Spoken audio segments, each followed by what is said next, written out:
Hi, we are going to be talking about something kind of different this month. We're taking a slightly different approach.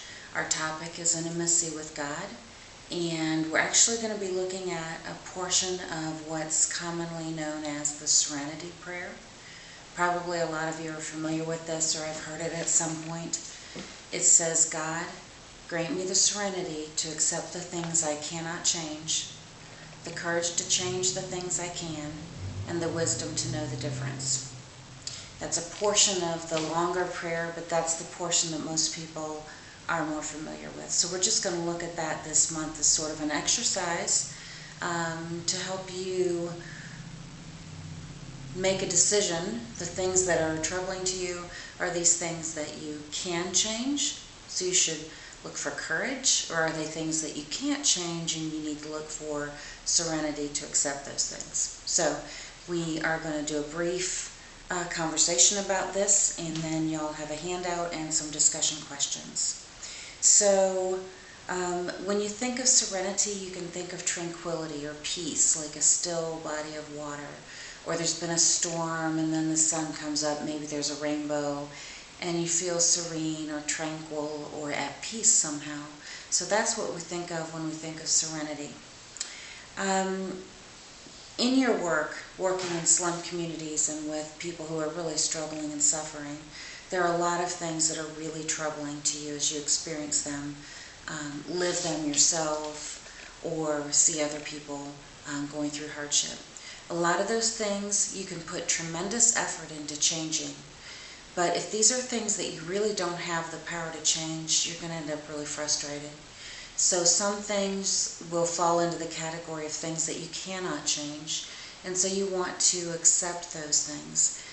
But you could look for those places and those pockets of opportunity where you could actually do something that does have an impact and you do have the power to change it. I've got a handout for you. I'm just going to show it to you briefly. Looks like this. And it says, "God, grant me the serenity to accept the things I cannot change." In this section, you're going to list all the things you can't change. Maybe these are things you struggle with and you've worked so hard to change, haven't been able to. So that's where you put those. This section is where you put the things that you can change, and you're looking for courage to change and wisdom to know how to intervene in those areas. And really what you're praying for down here at the bottom is the wisdom to know which section something falls into. So that's an exercise you can do individually, and you can do it with feedback from your team. On the discussion sheet, there is a video resource this month. It is a kind of funky Jamaican song by Emblem, and it fits right in with what we're talking about, so you can click on that and watch that. And then the discussion questions. Are you familiar with the Serenity Prayer? Have you ever used it in your quiet times with God or in your life? How might you use the Serenity Prayer in a way that's helpful to you personally?